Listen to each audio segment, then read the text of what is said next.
నీవు తప్ప నాకీ లోకంలో ఎవరున్నారయ్యా, నీకు తప్ప నాలో ఎవరికి చోటే లేదయ్యా. దావీదు కుమారుడా నన్ను దాటిపోకయ్యా,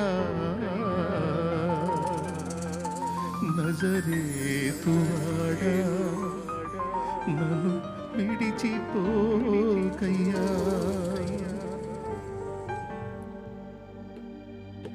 నీవు తప్ప నాకీ లోకంలో ఎవరున్నారయ్యా, నీకు తప్ప నాలో ఎవరికి చోటే లేదయ్యా. నీవు తప్ప నాకీ లోకంలో ఎవరున్నారయ్యా, నీకు తప్ప నాలో ఎవరికి చోటే లేదయ్యా. దావీదు కుమారుడా నన్ను దాటిపోకయ్యా, నజరేతువాడ నన్ను విడిచిపోకయ్యా. దావీదు కుమారుడా నన్ను దాటిపోకయ్యా, నజరేతువాడ నన్ను విడిచిపోకయ్యా. నీవు తప్ప నాకీ లోకంలో ఎవరున్నారయ్యా, నీకు తప్ప నాలో ఎవరికి చోటే లేదయ్యా.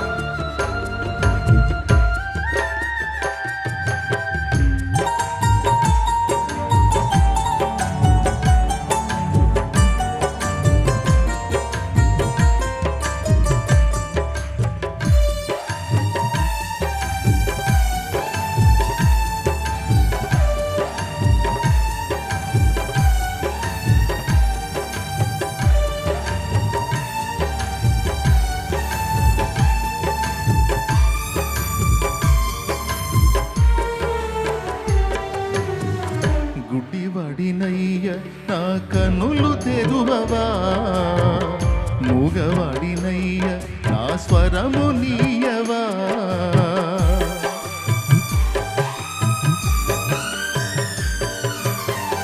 గుడ్డివాడినయ్య నా కన్నులు తెరువవా, మూగవాడినయ్య నా స్వరము నీయవా.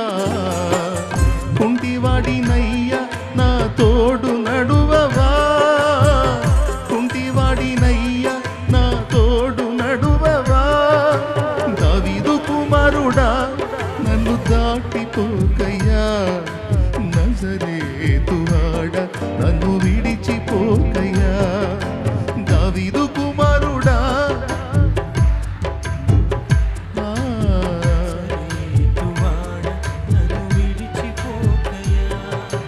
నీవు తప్ప నాకీ లోకంలో, నీకు తప్ప నాలో ఎవరికి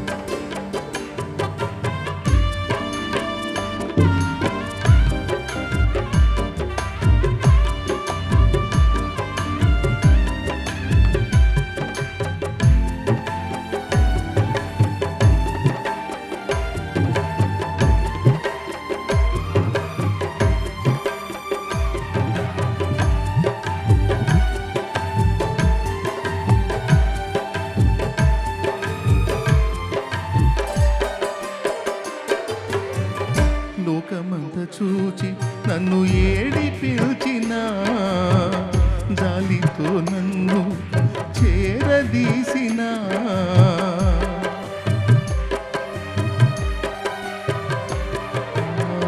లోకమంత చూచి నన్ను ఏడి పిలిచిన, జాలితో నన్ను చేరదీసిన. పంట తెల్లబారి ఉంది, కోతకు పనివారిని పంపమని యజమానుని వేడుకొనుడి అని యేసయ్య చెప్పాడు. ఇప్పుడు మీకు ఒక ధర్మ సందేహం రావచ్చు, పనివారికి ఏం తక్కువ ఉంది నాయన,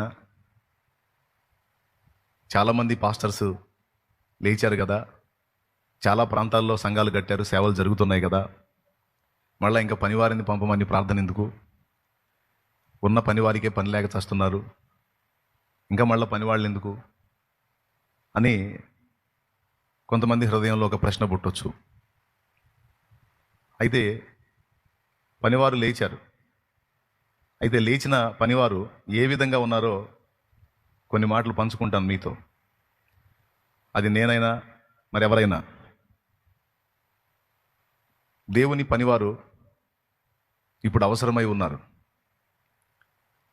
దేవుని స్వచ్ఛమైన పనివారు, దేవుని యథార్థమైన పనివారు లేపబడాలి. అందుకోసం మనం ప్రార్థన చేయాలి.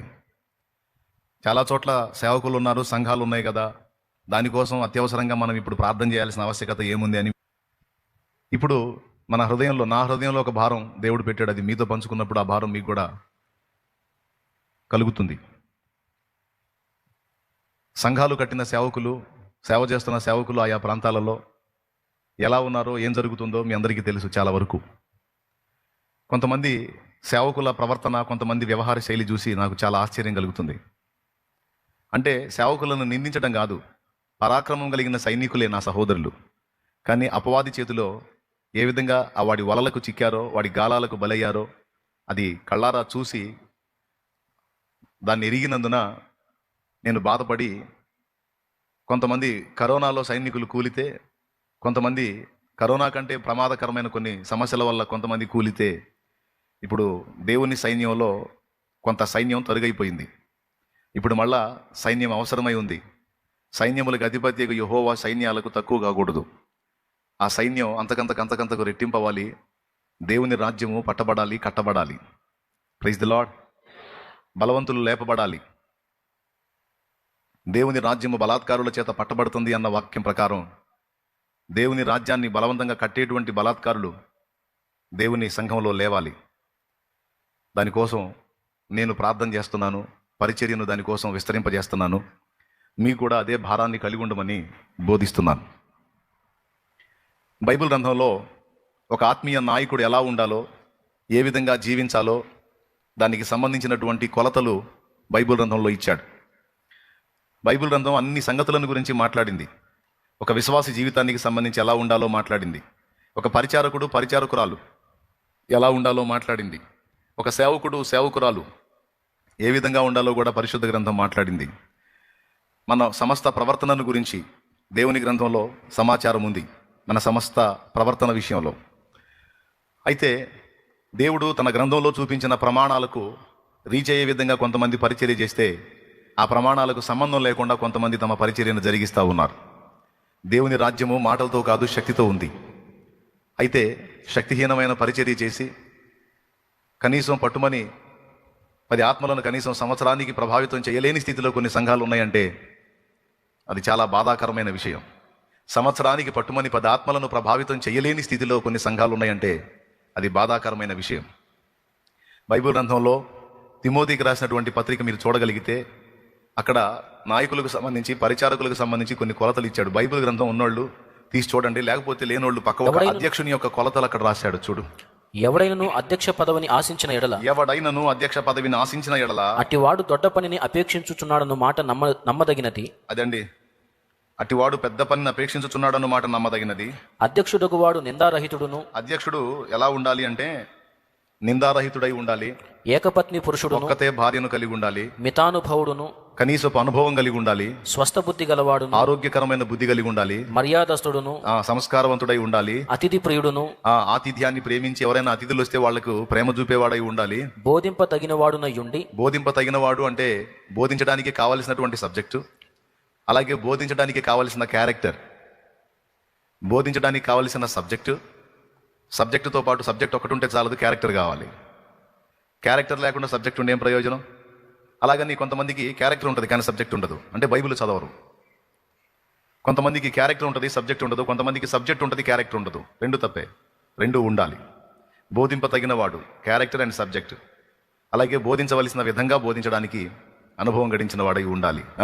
మద్యపానీయు కొట్టువాడును కాక, ఎదుటి వాళ్ళని తొందరపడి చెయ్యెత్తి కొట్టడమో నోరెత్తి దూషించటమో చేయకూడని వాడై ఉండాలి. ఎవరు? సేవకుడు అండ్ సేవకురాలు కూడా. సేవకుడు సేవకురాలు తొందరపడి ఎదుటి వాళ్ళని చేయి చేసుకునే వాళ్ళుగా కానీ, నోరు తెరిచి దుర్భాషలు ఆడేవాళ్ళుగా కానీ ఉండకూడదు.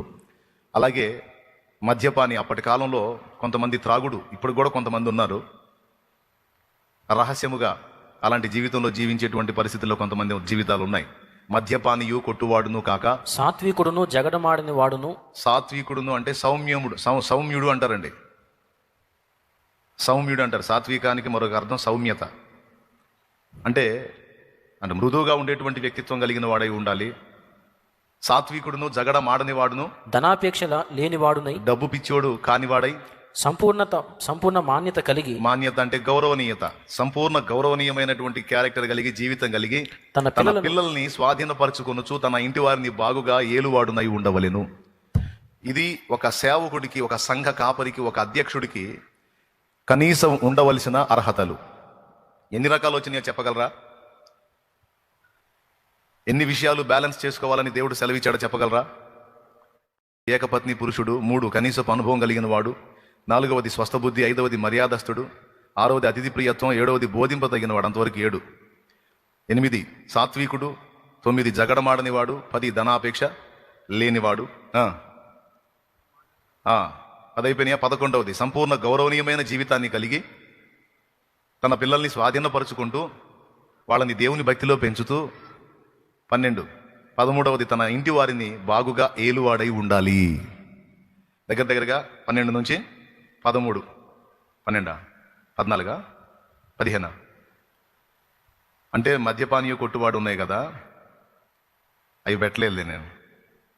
అవి ఏం క్యారెక్టర్లు కాదుగా, వ్యసనాలు. అవి లేనివాడై ఉండాలి. అందుకని 13 ఫైనల్ చేశాను. మద్యపాని అంటే త్రాగుబోతుగాను లేదా వ్యసనపరుడుగాను ఉండకూడదు.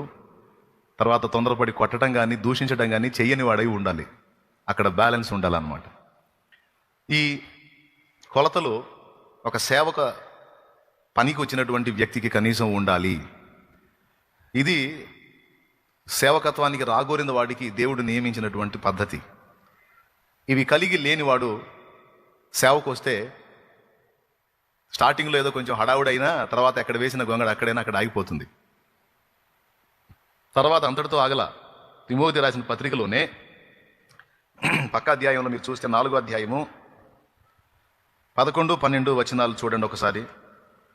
నీ యవనమును బట్టి ఎవడును నిన్ను తృణీకరింపనీయకుము. ఒకవేళ అధ్యక్షుడు కొంచెం వృద్ధుడు గాక యవన ప్రాయంలో ఉన్నట్టయితే ఈ యవన చేష్టలని కొన్ని జిలాకు చేష్టలు ఉంటాయి. నా భాషలో చెప్పాలంటే కొంటె చేష్టలు. యవనస్తులకు సహజంగానే కొంచెం కొంటెతనం ఉంటుంది. ఈ కొంటెతనాన్ని అణుచుకోలేరు కొంతమంది. సేవకత్వానికి వచ్చిన తర్వాత కూడా వాళ్ళ కొంటె వేషాలు, వాళ్ళ వస్త్రాల ద్వారా కానీ, వాళ్ళ తల జుట్టు విధానం ద్వారా కానీ, వాళ్ళ ముఖం మీద వాళ్ళ గడ్డాల స్టైల్ కానీ, అలాగే వాళ్ళ ప్రవర్తనలో కొన్ని తొందరలు యవన ప్రాయపు కొంటెతనపు చేష్టలు కనపడతాయి. ఆ కొంటెతనపు చేష్టలు కొంతమంది తృణీకరించడానికి కారణమవుతాయి. నువ్వు చూస్తేనేమో బోధ చేస్తున్నావు, ఎదుటి వాళ్ళకి ఇలా బతకాలి, ఇలా ఉండాలని చెబుతున్నావు, మరి నీ దగ్గర కొంటెతనం పోలేదు, నువ్వు ఎట్లా అని ఎదుటివాడు నిన్ను తృణీకరించకూడదు. ఎదుటివాడు నిన్ను తృణీకరించకుండా ఉండాలంటే నువ్వు ఎట్లా ఉండాలో తెలుసా? కింద చదువు. మాటలోను, ప్రవర్తనలోను, ప్రేమలోను, పవిత్రతలోను విశ్వాసులకు మాదిరిగా ఉండుము. అది మళ్ళీ కొన్ని యాడ్ అయినా చూడండి. ఎలా ఉండాలి బాబు నువ్వు అంటే, నువ్వు కొంటి చేష్టాలు చేస్తే నీ యవన స్థితిని బట్టి, నీ పిచ్చి చేష్టాలను బట్టి కొంతమంది నిన్ను తృణీకరించే అవకాశం ఉంటుందిరా. సేవకుడు అనేవాడు గౌరవనీయుడై ఉండాలి. గర్వహృదయుడై ఉండుట ఎంత తప్పో, గౌరవహీనమైన బతుకు బతకడం కూడా అంతే తప్పు. అర్థమైందా? ఒకసారి నా స్నేహితుడు నాతో అన్నాడు, నా బాల్యం నుంచి అనేక సంవత్సరాలు నాతో స్నేహం చేసినవాడు, అరే ఒరే అని పిలుచుకుందాం. చిన్న ప్రాయం నుంచి అరే ఒరే అని. ఒకసారి నేను సేవలోకి వచ్చిన తర్వాత ఒక ఫ్రెండ్ని ఎరా బాగున్నావా అన్నా. నేను ఒకసారి ఎరా బాగున్నావు అంటే వాడు 10 సార్లు అరే అంటాం మొదలుపెట్టాడు. నాకు ఓకే, నేను వాడిని అరే అన్నాను, వాడు నన్ను అరే అన్నాడు. కానీ నా పక్కన ఉన్నోళ్ళు మేమిద్దరం మాట్లాడుకోవటం విని అయిపోయిన తర్వాత నా దగ్గరకు వచ్చి అంటారు, అతను ఏంటన్నా అరే ఒరే అంటున్నాడు నిన్ను అన్న. బాబు, నా ఫ్రెండ్ వాడు, నా చిన్న ప్రాయం నుంచి వాడు నాతో స్నేహితుడు, వాడు నేను కలిసి చదువుకున్నాము, ఆడుకున్నాము మేము, వాడు నాకు చాలా క్లోజ్ ఫ్రెండ్, వాడు నన్ను అరేనే అంటాడు. అంటే ఏమోనన్నా, అప్పుడు ఏదో చిన్నప్పుడు అంటే అన్నారు, లేకపోతే అదే మీరు ఏదో లోకంలో ఉన్నప్పుడు మిమ్మల్ని అరే ఒరే అంటే ఏదో అనుకున్నారు మీ ఫ్రెండ్స్, ఇప్పుడు అతను నిన్ను అరే అంటే మాకు ఎందుకో బాధ కలుగుతుందన్నా అన్నారు. పాయింట్ అర్థం చేసుకోండి. ఆ తర్వాత మళ్ళీ అతను నేను ఎదురుపడ్డప్పుడు ఇక నేను వాడిని అరే అనలేదు, పేరు పెట్టి పిలిచా. నేను ఎప్పుడైతే పేరు పెట్టి పిలిచానో వాడు నన్ను అరే అంటానికి సంకోచించడం మొదలుపెట్టాడు. అంటే ఎక్కడుంది పాయింట్? అవతల వాడిని నేను ముందే అరే అని తృణీకరించినప్పుడు వాడు 10 సార్లు తృణీకరించాడు. నేను గౌరవనీయంగా వాడు నన్ను అంత గౌరవనీయంగా పేరు పెట్టి పిలిచినప్పుడు నేను అరే అని ఎలా అనేది అని వాడు సైతం మాట్లాడటానికి చాలా ఇబ్బంది పడ్డాడు. దొరిలో వచ్చే అరే అనే పదాన్ని అణుచుకోలేక చివరికి నా కనపడటమే మానేశాడు. చివరికి బాగున్నావా అంటాం జంపు, ఏమో ఏదన్నా మాట్లాడితే వీడిని ఎక్కడ అరే అనాల్సి వచ్చిద్దు అని చివరికి బయటపడి చెప్పాడు కూడా విడిగా. నీతో మాట్లాడాలంటే కొంచెం టెన్షన్గా ఉంది నాకు, ఎక్కడ అరే అనే పదం వాడతాను అని. నీ చుట్టేమో కొంతమంది ఉంటా ఉన్నారు, నువ్వేమో నన్ను గౌరవంగా పిలుస్తున్నావు, నేను గౌరవంగా పిలవాల్సి వస్తుంది, అలా ఈ ఫ్లోలో ఎప్పుడన్నా ఆ పదం వస్తుందేమో అని భయం పడుతుంది, అందుకే నీకు దొరకకుండా పారిపోతున్నాను. సరే, ఇక వాడు పారిపోని ఉన్నాయి, నాకు అనవసరం. నేనైతే అవతలి వాడు నన్ను తృణీకరించడానికి వీలుండేటట్టు నడుచుకోకూడదని డిసైడ్ అయ్యా. అది గర్వం కాదు, గౌరవనీయంగా ఉండటం. అవతల వాడిని మనం గౌరవించినప్పుడు వాడు మనల్ని సచ్చినట్టు గౌరవించాల్సిందే. మనం గౌరవించినా అవతలి వాడు గౌరవించకపోతే ఆ చుట్టుపక్కల ఉన్న వాళ్ళు ఆడనే తిడతారు, అవతల మనిషి ఎంత సంస్కారంగా మాట్లాడుతున్నాడు, నువ్వెంత చెత్తగా మాట్లాడుతున్నా, ఎన్ని నీవేవో అంటారు. దేవునికి స్తోత్రం. అట్లాగా యవనమును బట్టి, ప్రవర్తనను బట్టి, తొందరపాట్లను బట్టి ఎవడు కూడా మనల్ని తృణీకరించకుండా మనం అవతలి వాడిని ముందు జాగ్రత్తగా డీల్ చేయాలి. బ్రష్ తెచ్చుకుందామని పొద్దున్నే కిరాణా షాప్, ఇట్లా కొన్ని అనుభవ పాఠాలు. అంటే మనం చులకనగా వ్యవహరించినప్పుడు, చులకనగా ప్రవర్తించినప్పుడు అవతలి వాళ్ళు తేలిగ్గా మాట్లాడతారు. ఇక్కడ బైబిల్లో చెప్పాడు, నీ యవనమును బట్టి ఎవడు కూడా నిన్ను తృణీకరించనియొద్దు, జాగ్రత్త. మాటలోను, ప్రవర్తనలోను, ప్రేమలోను, విశ్వాసములోను, పవిత్రతలోను, ప్రవర్తనలోను, పవిత్రతలోను కూడా విశ్వాసులందరూ నిన్ను చూసి నేర్చుకోవాలి. నిన్ను చూసి ఎలా ప్రవర్తించాలో నేర్చుకోవాలి, నిన్ను చూసి ఎదుటి వాళ్ళతో ఎలా మాట్లాడాలో నేర్చుకోవాలి, నిన్ను చూసి పవిత్రతను ఎలా కాపాడుకోవాలో నేర్చుకోవాలి, నిన్ను చూసి దేవుని యందు ఎలా విశ్వాసం ఉంచి గొప్ప కార్యాలు సాధించాలో నిన్ను చూసి నేర్చుకోవాలి. తిమోతి, జాగ్రత్త నాన్న, నువ్వు ఇలా ఉండాలని రాశాడు లెటర్. దేవుడు ఈ మాటలన్నిటి నుంచి దేవుడు మనందరితో మాట్లాడును గాక, చదివి మనల్ని సంధించును గాక. ఆమేన్. ప్రియులారా, కొన్ని విషయాలు చెప్పనివ్వండి, ఈరోజు చెప్పాలి. మీరు సమస్యలతో, బాధలతో, ఇరుకులతో, ఇబ్బందులతో, అప్పులతో, రోగాలతో, నానావిధ కష్టాలతో వచ్చి ఉండొచ్చు. ఏవేవో ప్రార్థనా రిక్వెస్ట్లు మీకు ఉండి ఉండవచ్చు. కానీ నేను చెప్పే ఒక్కటే మాటతో వాటన్నిటిని మీరు విడిచిపెట్టండి. దేవుడు నిన్న, నేడు, నిరంతరం ఒక్కటే రీతిగా ఉన్నాడు. నంబర్ 1, దేవుడు నిన్ను ప్రేమిస్తున్నాడు, చాలా ప్రేమిస్తున్నాడు. నిన్నెంతో ప్రేమించాడు కాబట్టే నువ్వంటూ ఉనికిలోకి వచ్చావు. నువ్వంటూ కావాలి అని దేవుడు అనుకున్నాడు కాబట్టే నీ తల్లి గర్భాన నువ్వు జన్మించావు. దేవుడు నువ్వు కావాలి అనుకుని ఉండకపోతే అసలు నీకు జన్మే లేదు. నీకంటూ జన్మ వచ్చింది అంటే దేవుడు నువ్వు అనేదానివి ఒకదానివి, నువ్వు అనేవాడివి ఒకడివి కావాలని ఆయన కోరుకున్నాడు కనుక నీకు ఉనికి వచ్చింది, నీకు జన్మ అనేది వచ్చింది. అంటే అసలు నువ్వు అనేవాడివి ఉనికిలో లేనప్పుడే నిన్ను చూశాడు, అప్పుడే నిన్ను ప్రేమించాడు, ఆనాడే నువ్వు కావాలనుకున్నాడు కాబట్టి నిన్ను పుట్టించాడు. అంటే నువ్వు పుట్టక ముందే నిన్ను ప్రేమించాడంటే నమ్మగలవా? కాబట్టే కదండి నిన్ను పుట్టించింది. దేవునికి స్తోత్రం, హల్లెలూయా. నువ్వు అనేవాడి ఒకడివి కావాలని ఆయన అనుకోకపోతే నీకు ఉనికి ఉందా? ఏంది చెప్పరు? మరి లేదనరే, మీరు చెప్పండి అమ్మా బంగారు తల్లులు. అంతే, ఆనాడే నువ్వు కావాలనుకున్నాడు కాబట్టి గుర్తుపెట్టుకో, దేవుడు నిన్ను ప్రేమిస్తున్నాడు. ఎంత ప్రేమిస్తున్నాడంటే తన ప్రాణం కంటే ఎక్కువ నిన్ను ప్రేమిస్తున్నాడు. కొంతమంది మాటలు చెప్తారు, నిన్ను అంత ప్రేమిస్తున్నాను, ఎంత ప్రేమిస్తున్నాను, నీ కోసం చచ్చిపోతాను అని. కానీ ఇక్కడ నీ ప్రేమికుడు, నీ ప్రభు, నిన్ను ప్రేమించే నీ కన్న తండ్రి నీ కోసం ఆల్రెడీ చచ్చి తిరిగి లేచి చూపించాడు. ఎవరెవరో మాటలు చెప్తారు, కానీ ఇక్కడ చచ్చి తిరిగి లేచి చూపించినటువంటి ప్రేమమూర్తి ఉన్నాడు ఇక్కడ, ఆయన ప్రభు. మొన్న పావన్ రాజు ఒక అంశం మాట్లాడుతూ కొన్ని మంచి విషయాలు ప్రస్తావించాడు. ఒక ఏశావు అనేవాడు యాకోబు జీవితంలో లేకపోతే, వినండి బాగా, దేవుడు అంతసేటు ప్రేమిస్తే నా బతుకు ఎందుకు ఇంత దరిద్రంగా తయారైంది, నాకు ఈ బాధలేంది, నాకు ఈ కష్టాలేంది, నాకు ఈ కన్నీళ్ళేంది, నా ప్రయత్నాల్లో విఫలత ఏంది, నాకు ఎదురు దెబ్బలేంది, ఈ బికారి జీవితం ఏంది అనే ప్రశ్న నీకు ఉండొచ్చు. దానికి నా సమాధానం, నిన్ను దేవుడు ప్రేమిస్తున్నాడు కనుకనే కొన్ని ప్రత్యేకమైన అనుభవాల్లో గుండా దేవుడు తీసుకెళ్తున్నాడు. అదే చెప్తున్నాను నేను. మనందరినీ దేవుడు ప్రత్యేకంగా చెక్కుకుంటున్నాడు, సిద్ధపరచుకుంటున్నాడు. ఎందుకంటే ముందే చెప్పాను, నిన్ను ప్రేమిస్తున్నాడు. దేవుడు నిన్ను ప్రేమించకపోతే నీ లైఫ్ ఇంకో టైపులో ఉంటుంది. నీకు ఎలాంటి చెక్కడాలు ఉండవు, నీకు ఎలాంటి బాధలు, ఇరుకులు, ఇబ్బందులు ఉండవు, ఎలాంటి ఒత్తిళ్ళు, ఒడిదుడుకులు ఉండవు ఆయన నిన్ను ప్రేమించకపోతే. ఎందుకంటే వదిలేసేస్తాడు. వదిలేసినప్పుడు అడ్డదిడ్డంగా బతికి ఎట్టెట్నో ఏదేదో పొందేసుకొని చివరికి చచ్చి నరకానికి పోతావు. చెప్పు, ఎక్కడికి పోతావు? చచ్చి భూమి మీద లైఫ్ అయితే ఎంజాయ్ చేస్తావు, అడ్డదిడ్డంగా బతుకుతావు, అన్నీ అందుతాయి, అనుభవిస్తావు, చచ్చి నరకానికి పోతావు. నిన్ను దేవుడు నరకానికి అప్పచెప్పాలని నిన్ను ద్వేషించినట్టయితే నీకు ఎలాంటి చెక్కడాలు ఉండవు, ఎలాంటి ఒత్తిళ్ళు ఉండవు, ఎలాంటి ఒడిదుడుకులు ఉండవు, ఎలాంటి శోధనలు ఉండవు, ఎలాంటి కష్టాలు ఉండవు. సొదొమ గొమొర్రా వాళ్ళు ఎలాగైతే బలిసి విచ్చలవిడిగా బాగా తిని బలిసి ముసలోళ్ళు మొదలుకొని పిల్లల వరకు అందరూ విచ్చలవిడిగా ఊరేగారో అట్టుంటుంది లైఫ్. కొంతమంది సోదరులు ఉన్నారు, నాకు అలాంటి జీవితం కావాలని కోరుకునేవాళ్ళు. అలాంటి జీవితాన్ని నీకు ఇచ్చాడంటే నీ చాప్టర్ క్లోజ్ అయినట్టే. నిన్నంటూ దేవుడు తీసుకొచ్చి కొన్ని ఒత్తిళ్లలో గుండా తీసుకెళ్తున్నాడంటే అర్థం ఏంటో తెలుసా? నీ లైఫ్, నీ ఫ్యూచర్ బెస్ట్గా ఉండాలని దేవుడు డిజైన్ చేశాడు. అర్థమైందా? నీ ఫ్యూచర్ ఆశీర్వాదకరంగా ఉండాలని నిన్ను ముళ్ళ బాటలో గుండా తీసుకెళ్తున్నాడు దేవుడు. మల్లె పూల బాటలో కాదు, కాళ్ళ కింద చల్లగా సువాసనగా మెత్తగా ఉండటానికి. మల్లెపూలు కాదు, ముళ్ళ బాటలో గుండా తీసుకెళ్తాడు. అబ్బో నడవలేకపోతున్నానయ్యా అంటే ఆయన అరచేతులు అడ్డం పెడతాడు అవసరమైతే. నేను నడిచాను, నువ్వు నడు అంటాడు. ఏం ప్రభువా, నువ్వు నన్ను ప్రేమిస్తున్నావు, నాకు ఈ ఎగచాట్లేంది, ఈ బాధలేంది, ఈ ద్వేషాలేంది, ఈ పరిస్థితులేంది అంటే దేవుడు చెప్పే సమాధానం ఒకటే.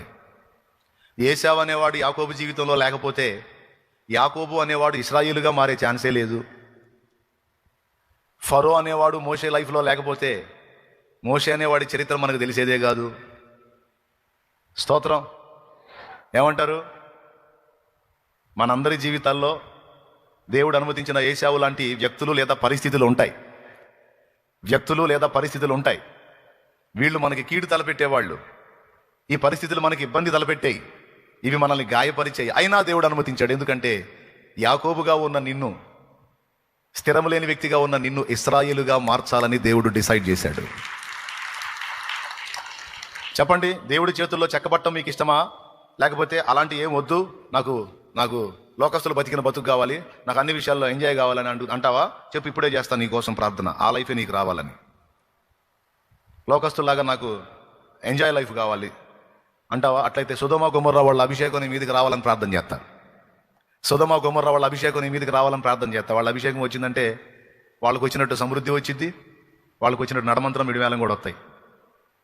చెప్పు మరి, పోదు కానీ పాతాళానికి కావాలా?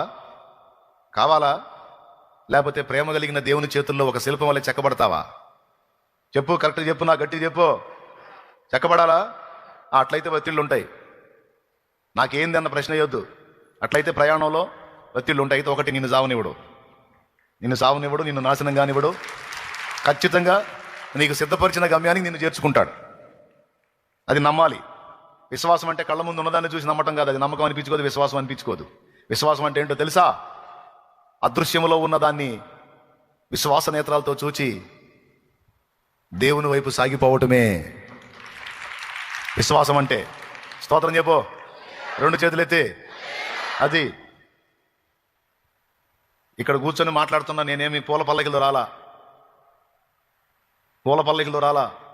మాటలు పడటం నాకు తెలుసు, తిట్లు తినటం నాకు తెలుసు, ఘోరమైన దూషణ పొందటం నాకు తెలుసు, వస్త్రహీనత నాకు తెలుసు, ఆకలి బాధ నాకు తెలుసు, పస్తులు ఉండటం అంటే ఏంటో నాకు తెలుసు, వ్యాధి తీవ్రత ఏంటో నాకు తెలుసు. అన్ని రకాల అనుభవాలన్నిటిని రుచి చూపించి ఆ చేదైన అనుభవాల్లో గుండా దేవుడు తీసుకెళ్తున్నప్పుడు, ఆ చేదైన అనుభవాల్లో గుండా దేవుడు నడిపిస్తున్నప్పుడు, ఇంకా లేదురా జీవితం, ఇక బాగుపడను నేను, నా బతికింతే, నా చరిత్రింతే అని ఘోరాతి ఘోరంగా ఏడ్చుకున్న రోజులు నాకు తెలుసు. కానీ సుదూర భవిష్యత్తులో ఆయన పనిముట్టుగా, ఆయన చేతి పాత్రగా నన్ను వాడుకుంటాడన్న ఊహైనా ఊహించలేదు నేను. ఆయన ఒక శిల్పి అయి ఒక శిల్పం వల్ల నన్ను చెక్కుతున్నాడని గ్రహించలేకపోయాను. ఆ సణిగాను గొణిగాను చంపరాదా అని దేవునికి ఎన్నోసార్లు చెప్పుకున్నాను. ఎందుకే నన్ను బతకనిచ్చావు నువ్వు? నాకైనా ఏం చేస్తే నేను నరకానికి పోతానంటావు? అలాగా మరి నన్ను చంపొచ్చుగా, మరి నువ్వు ఎందుకు నన్ను బతకనీయడం? నాకు ఎందుకు ఈ దుర్భరం, ఎందుకు ఈ జీవితం? అలాగే నా ప్రాణం నేను తీసుకుని నరకానికి పోతావురా నువ్వు అంటావు. మరి నేను నరకానికి పోకుండా మరి నా ప్రాణం ఎట్టపోయిద్ది? నువ్వు తీసుకో, ఏంది నాకు ఈ జీవితం? అది తెలియక పిల్ల చేష్టలో. కానీ నాకు తెలియదు పాత్రని సారె మీద ఉంచాడని. కానీ నాకు తెలియదు. కానీ తర్వాత నాకు అర్థమైంది, ఇప్పుడు ఇంకా బాగా తేటగా అర్థమైంది. ఇప్పుడు ఆనాటి నా మాటలను బట్టి నవ్వుకొని సారీ చెప్పడం తప్ప ఏమనుకోకయ్యా, పిచ్చి మాటలు మాట్లాడాను సోది ఉన్నప్పుడు అని అట్లా అనుకోవడం తప్ప ఇప్పుడు చేసేది ఏం లేదు. ఎందుకు? ఈ అనుభవాన్ని ఆనాడు నేను చూడలా. ఎవరు చూశారు? పెద్దగా చెప్పండి. చూశాడు. మరి నాకు తెలీదు. మరి చివరికి నాకు అన్యాయం చేశాడా?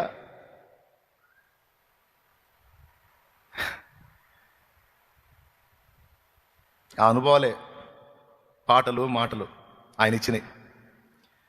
నిన్ను పిలిచిన దేవుడు నమ్మదగినవాడు, శోధనలో నిన్ను విడిచిపెట్టి పోడు, కంటి పాపలా తోడుండి నిన్ను కాచుకుంటాడు, కన్న తండ్రిలా తోడుండి నిన్ను ఆదుకుంటాడు. నమ్ము నేస్తమా, ఇది సత్యం, వీడబోకుమా విశ్వాసం.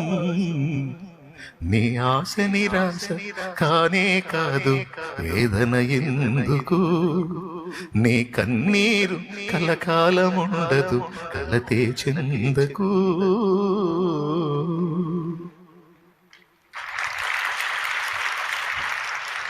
మావయ్య గారి దగ్గర నుంచి పారిపోయి వస్తున్నాడు యాకోబు. భార్యల్ని పిల్లల్ని మందల్ని తీసుకొని పారిపోయి వస్తుంటే యాకోబు, లాబాను కడుపులో మండింది మావకి. నమ్మకంగా వీడు మొత్తం సామానంతా వేసుకొని పోతున్నాడు, గొర్రెలన్నింటినీ వేసుకొని పోతున్నాడు. గొర్రెలేమో లాబాను సొమ్మేం కాదు, యాకోబు జీతం. అయినా సరే యాకోబును దోచుకోవాలని, యాకోబుని చంపాలని కక్షబూనిన వాడే బయలుదేరాడండి మంది మార్బాలాన్ని వేసుకొని లాబాను. ఇట్లా లాబాను తరుముతాడని తెలుసు యాకోబుకి. చూసావా దేవుడు ఏం చేస్తున్నాడో చూడు. యాకోబుకి ఏం చెప్పలా, యాకోబుతో ఏం మాట్లాడలా, యాకోబుని భయంలోనే ఉంచాడు. వినో వినో వినో, యాకోబుని భయంలోనే వణికేటట్టే ఉంచాడు, సమస్యలో ఉన్నట్టుగానే ఉంచాడు. యాకోబుని దెబ్బతీయాలనుకున్న లాబానుతో మాట్లాడుతున్నాడు. బాగా సమీపానికి వెళ్ళాడు. యాకోబు సమీపానికి ఎంత కక్ష పూనాడంటే యాకోబుని చీల్చి చెండాలన్నంత కోపం వచ్చింది. చీల్చి చెండాడాలి దుర్మార్గుడిని, నా మందంతా తీసుకొని పోతున్నాడు, నా పిల్లల్ని తీసుకొని పోతున్నాడని. అంత కోపంతో బయలుదేరాడు కనుకనే దేవుడు మాట్లాడాడు లాబానుతో. ఏమన్నా తెలుసా? యాకోబును సమీపించి మంచియే గాని చెడ్డయే గాని నీవు పలకకు సుమి. యాకోబుకి ఏమైనా కీడు తలపెట్టినా, కనీసం నోరు జారి ఎగస్ట్రాగా ఒక మాట మాట్లాడినా నువ్వు ఇంటికి చేరవు. ఎవరు మాట్లాడుతున్నాడు? దేవుని వార్నింగ్ అంటే ఏంది? అయిపోతావని అర్థం. చెప్పగానే చెప్పినట్టు. మళ్ళీ ఈ సంగతి యాకోబుకు తెలియదు. ఆ లాబానే చెప్పాడు, నీ పని చేద్దామని వచ్చినా కానీ అల్లుడు, నిన్ను మట్టిలో పెడదామని వచ్చా కానీ పితరుల దేవుడైన యెహోవా నాతో మాట్లాడాడు, నీ దేవుడైన యెహోవా నాతో మాట్లాడాడు. యాకోబుతో మంచియే కానీ చెడ్డయే కానీ నీవు పలకవద్దని నాతో మాట్లాడాడు. ఓ బతికిపోయావు. పోయి ఏమన్నాడో తెలుసా? వాస్తవంగా సాగుగొట్టాలని బయలుదేరినోడు దేవుడు వార్నింగ్ ఇచ్చేసరికి, అల్లుడు ఏమిటి ఈ ప్రయాణం, ఈ ఆకస్మిక ప్రయాణం? ఒక్క మాట నాకు చెబితే తంబూరాలతో, నాట్యంతో, సంభ్రమాశ్చర్యాలతో నేను నిన్ను సాగనంపుదునే. ఒట్టిదే సాగు చేసేవాడు. దేవునికి స్తోత్రం. దేవుడు వార్నింగ్ ఇచ్చిన తర్వాత లైన్లోకి వచ్చింది బండి. మన శత్రువులతో దేవుడు ఒక పక్క మాట్లాడుతూనే ఉంటాడు, మనకు మాత్రం భయం కల్పిస్తూనే ఉంటాడు. మనకేమో వాళ్ళు వచ్చి ఆడ మీద పడతారు అన్నట్టు చూపిస్తాడు. మరి వాళ్ళకి ఇవ్వాల్సిన వార్నింగ్ వాళ్ళకి ఇస్తాడు, మనల్ని గల్లించినప్పుడల్లా వాళ్ళకి బగులుతూనే ఉంటుంది. దేవునికి స్తోత్రం కలుగును గాక. ఏమన్నా అర్థమైందా నేను చెప్పింది? ఎంతమందికి? మళ్ళీ వాళ్ళతో మాట్లాడినట్టు నీకు తెలియదు. మళ్ళీ అర్థమైందా? వాడికి ఇచ్చేది వాడికి ఇస్తాడు.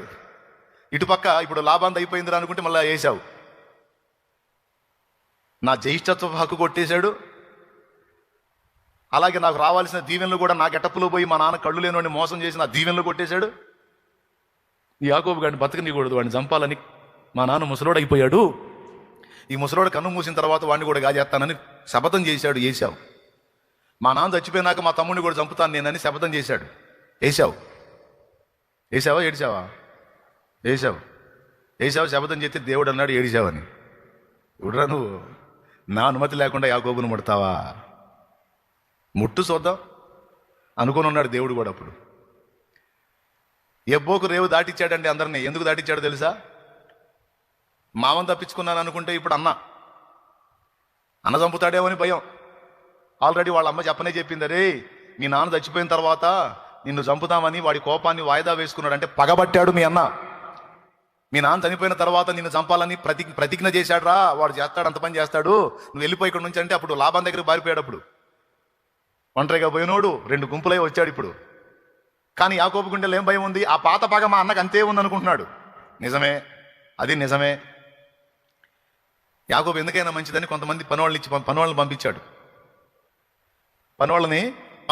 మా అన్న ఎట్టున్నాడో చూడండి రా అని. వీళ్ళు పోయారు, ఏశావుని ఎదుర్కొన్నారు.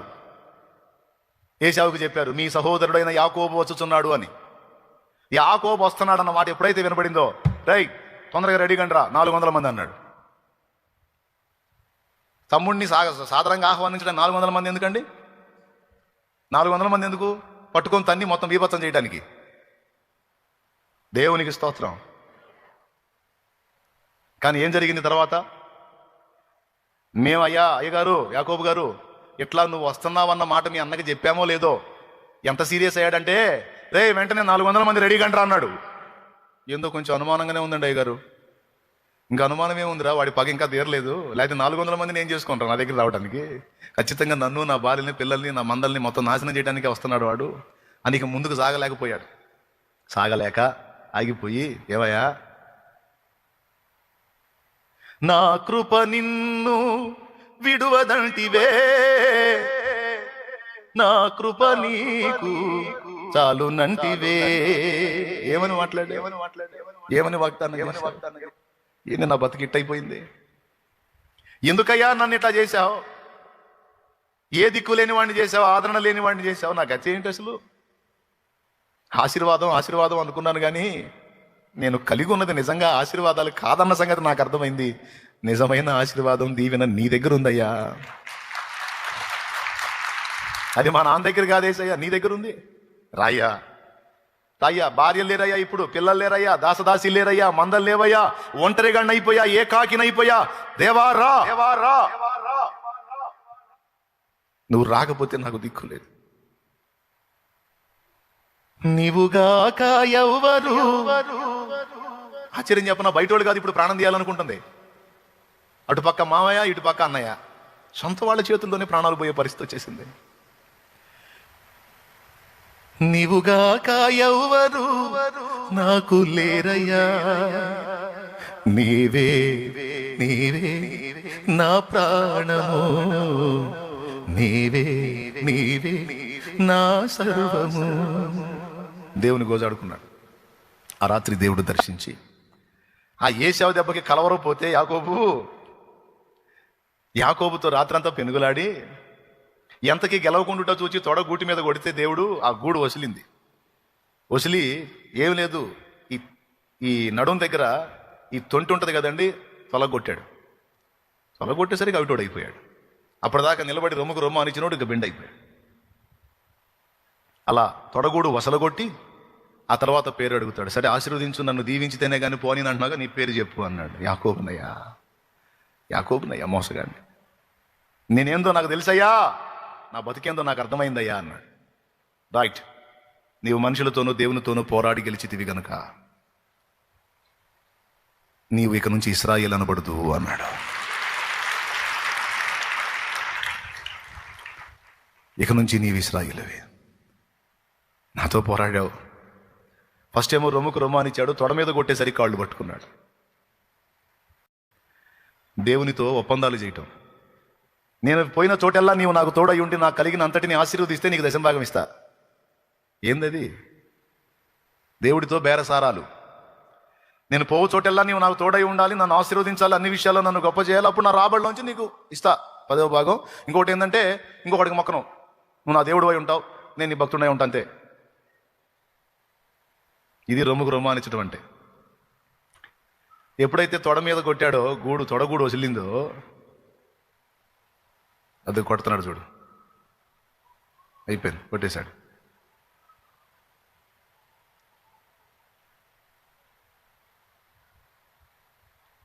అయిపోయాడు, ఇంకా లేవలేడు, ఇంకా పెనుకలాడలేడు, అయిపోయింది, కూలబడిపోయాడు.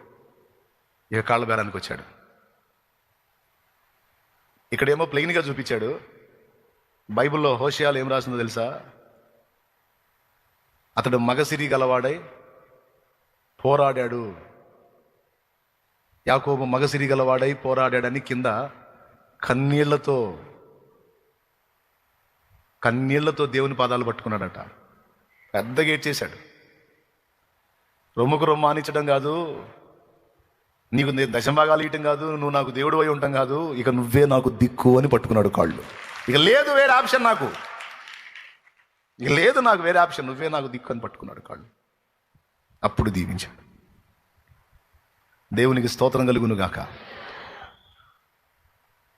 ప్రియులారా, నీ జీవితంలో దేవుడు ఏశావులను అనుమతించాడో, ఫరోలను అనుమతించాడో, అలాంటి పరిస్థితులు అనుమతించాడో, ఇవన్నీ నిన్ను చెక్కడం, ఒక చక్కని శిల్పంగా చెక్కే దానిలో భాగాలే తప్ప దేవుడు నీ మీద ఏం పగబట్టలేదు, నువ్వంటే ఆయనకి ఏం ద్వేషం లేదు. ఇంకా చెప్పాలంటే తన ప్రాణం కంటే ఎక్కువ ఇష్టం నువ్వు ఆయనకి. తమ్ముడు నమ్ముతావా? తమ్ముడు నేను నమ్ముతానన్నాడు, చేతులు ఎత్తండి. ఎంత ఇష్టం నువ్వంటే? ప్రాణం పెట్టేశాడు కదండి, ప్రాణం. అదేనన్నా ఇంత ప్రేమిస్తున్నాడని చెబుతున్నావు, బాగానే ఉంది, కానీ నాకు ఈ బాధలేందో అని ప్రేమించాడు కనుకనే శ్రమల కొలిమిలో గుండా తీసుకొస్తున్నాడు. అదే నిన్ను ప్రేమించకపోయి ఉంటే నిన్ను వదిలేసేవాడు. సొదొమ గొమొర్రా వాళ్ళ బతుకయ్యేది నీది. బాధలో ఇబ్బందులో ఈ జీవితం బాగుందా? ఆ జీవితం బాగుంటుందా? బాధలో ఇబ్బందులో ఈ జీవితంలో దేవుడు మనకు తోడై ఉన్నాడు. ఆ జీవితంలో బాధలు ఉండవు, కానీ దేవుడు ఉండడు. కావాలన్నాడు, చేతులు ఎత్తండి. దేవుడే కావాలి, రైట్. మరి దేవుడు కావాలంటే ఈ బాధల జీవితంలో ఉంటాడు. ఎందుకంటే ఆయన మరి ఊరుకోడు. కొంతమంది కొడుకులు వేరు పడతామంటారు. ఎందుకు? తండ్రితో ఉంటే ప్రతిదానికి చెబుతుంటాడు, నచ్చదు. తల్లితో ఉంటే ప్రతిదానికి చెబుతుంటుంది, నచ్చదు. అందుకే వాడు ఏమనుకుంటాడు, వాడి భార్య ఏదన్నా చేయని అన్నీ వాళ్ళకి చెప్పుకోవాల్సి వస్తుంది. ఇది ఒక దరిద్రం అయిపోయింది, తలపోటు అయిపోయింది. మనం వేరైపోదాం. అప్పుడు మనకి ఏ ఆంక్షలు ఉండవు, ఏ అదుపాజ్ఞలు ఉండవు, ఏ గొడవ ఉండదు, ఏ దరిద్రం ఉండదు. అనే కదా వేరైపోతారు. అట్లాగే దేవుడితో కూడిన జీవితం తండ్రితో కూడినటువంటి జీవితంగా ఉంటుంది. నాన్నకు నోరాగదు, ఈడే చెప్పిన రే అబ్బాయి మంచిది కాదు వదిలేగు అంటాడు. ఈడు ఏ అడుగైపోయిన అబ్బాయి ఆలోచించరా అంటుంటాడు. అట్లాగే దేవుడు కూడా మనల్ని ప్రేమిస్తాడు కనుక ఎట్టబడితే అట్ట బానీయుడు, ఓ పద్ధతి ప్రకారం తీసుకెళ్తాడు. అది అది అది దేవునితో కూడిన ప్రయాణం. స్తోత్రం. కాస్త కష్టాలైనా, కొద్ది కాలం కడగళ్ళైనా దేవునితో కూడిన జీవితమే ఆశీర్వాదకరం. కావద్దు మనకు అనుభవాలు, అంతే. కాబట్టి ఇప్పుడు మీరు అందరూ కూడా వాటి గురించి ఆలోచన చేయొద్దు. ఇప్పుడే కాదు, ఇంటికి పోయాక కూడా ఆలోచించొద్దు. అదే నన్ను ఆలోచించుకోకపోతే ఎట్లా అంటావు? సరే ఆలోచించి చించు. స్తోత్రం, స్తోత్రం. ఏమి చించగలవు? వస్త్రంలో చించగలవు, అంత మించి ఏం చించలేవు. ఏమన్నా చించేది ఉంటే చెప్పు మరి. అదేదో దేవుని ముందు కూర్చో, దేవుని పాదాలు పట్టుకో. నీకు అర్థం కాని పక్షంలో ఆయన్నే నీ మనసులో ఒక మెరుపు లాంటి ఆలోచన పుట్టిస్తాడు. 3 సంగతులు చెప్తా, చెప్పి నేను చెప్పాలనుకున్న విషయం ఈరోజు మీకు చెప్తా. అది చెప్పి ముగిస్తాను నేను. మళ్ళీ నాకు పనులు ఉన్నాయి అవతల. నీకేం శుభ్రంగా మొదటి దేని సంఖలో బైబిల్ పెట్టిన తారే అనుకుంటా పోతారు. కూని రాగాలు తీసుకుంటా, నాకు బోళ్ళంత పని ఉంది. హల్లెలూయా. అది చెప్తా.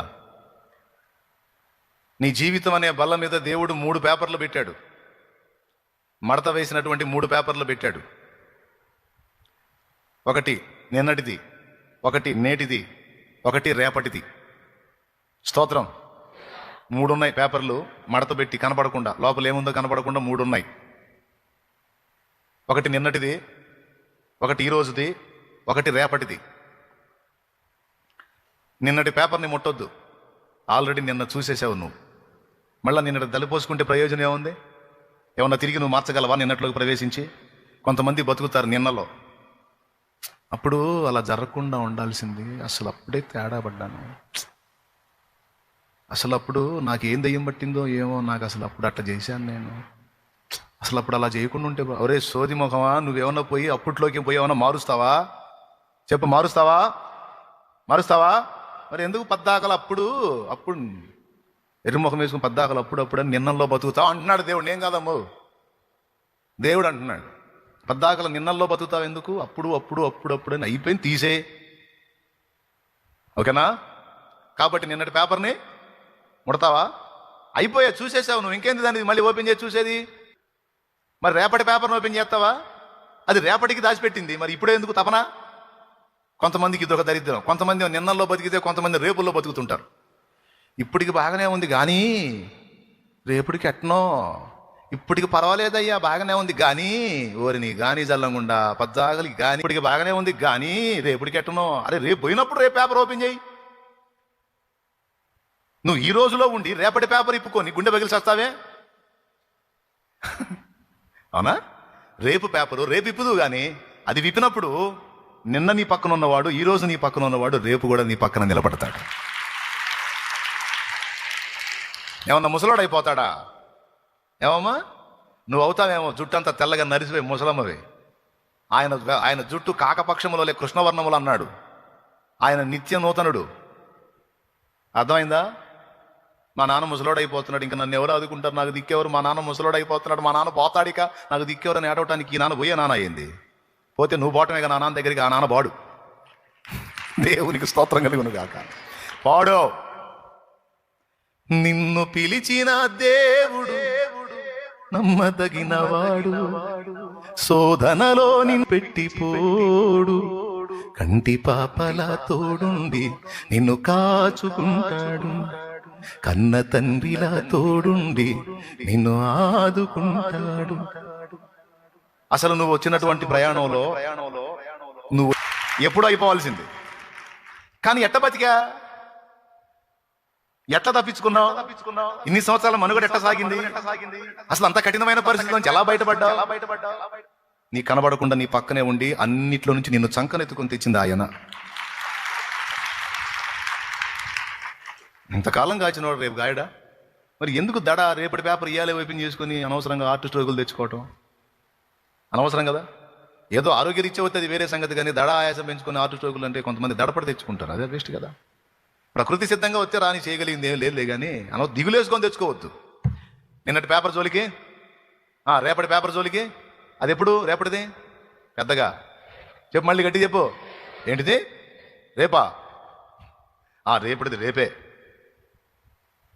మరి ఎప్పుడు పేపర్ చూసుకోవాలి? అదయ్యా ఈరోజు పేపర్ నీ ముందుంచాడు కనుక దాన్ని విప్పు, అంతవరకే. ఈరోజు ఏందో చూడు, నిన్నట్లోకి వెళ్ళవాకు. నిన్న మంచి జరిగిందా చెడ్డు జరిగిందో దాన్ని నువ్వు మార్చలేవు. అర్థమైందా? రేపటి భవిష్యత్తును నీ కోసం సిద్ధపరిచిన దేవుడు ఉన్నాడు. అదొక్కటి నమ్మి బతుకు, అదొక్కటి నమ్మి బ్రతుకు. ఈరోజు నీకు ముందుంచినది ఏదో చూడు. దీన్ని ఇంకొక కోణంలో చెప్తా. నిన్నటి పేపర్ని బట్టి అది మేలైనా కీడైనా నిన్న అయిపోయింది, దాన్ని బట్టి దేవునికి కృతజ్ఞతలు చెప్పు. నిన్నటిని గురించి దేవునికి కృతజ్ఞతలు చెప్పు. ఈరోజు నీకు పరిచర్యకు సమయం ఇచ్చాడు. నిన్నటిదేమో కృతజ్ఞత పేపరు, ఈ రోజుదేమో పరిచర్య పేపరు, రేపటిదేమో విశ్వాసపు పేపరు. స్తోత్రం. ఎంతమందికి అర్థమైందో ఏమో మరి. గడిచిన నిన్నటిని బట్టి స్తోత్రం. ఈ రోజు ఉంది, ఈ రోజు ఎందుకు ఉంచాడు, ఈ రోజు ఎందుకు నాకు అవకాశం ఇచ్చాడు, ఈ రోజులో నేను దేవుని పని ఏం చేయగలను అనేది చూసుకో. పుట అంటే ఏంటి? పుట అంటే పేజీ. మొదటి పుట, రెండవ పుట, మూడవ పుట, నాలుగవ పుట అంటే పేజీ. నిన్నటి పుట కృతజ్ఞతాస్తుతి, నేటి పుట పరిచర్య పుట, రేపటి పుట విశ్వాసపు పుట. గుర్తుపెట్టుకో, ఇలాగుండు. రేపటికి దేవుడు ఉన్నాడు. నిన్నటికి మంచి జరిగింది చెడు జరిగింది, దాన్ని అంతట్లోంచి తెచ్చిన దేవునికి కృతజ్ఞతలు. ఈరోజు దేవుని కోసం ఏం చేయగలను? ఇదేమ్మా, ఇదేనా ఆలోచించాల్సిందే. ఈరోజు ఉంది కాబట్టి ఈరోజు ఏం సంపాదిస్తాను, ఏం కొప్పేద్దామని కాదు. నాకు ఇవ్వబడిన ఈ రోజులో దేవుని కొరకు నేనేం చేయగలను. అంతే. ఎంతమంది ఇలా ఇలా తీర్మానం చేసుకున్నారు? నిన్నటి పేపర్ ఇప్పుతావా? పెద్దగా చెప్పు, అయిపోయింది అది. రేపటి పేపర్ ఇప్పుతావా? ఇప్పు, పెందలాడిపోదు కానీ. నేను ఉన్న సంగతి చెబుతున్నాను. నేను ఇప్పు, రేపటి పేపర్ ఇప్పు, పెందలాడు ఉదారవుదు కానీ. కొంతమందికి జాతకాలు చూసుకునే అలవాటు, కొంతమందికి జాతకాలు చెప్పించుకునే అలవాటు.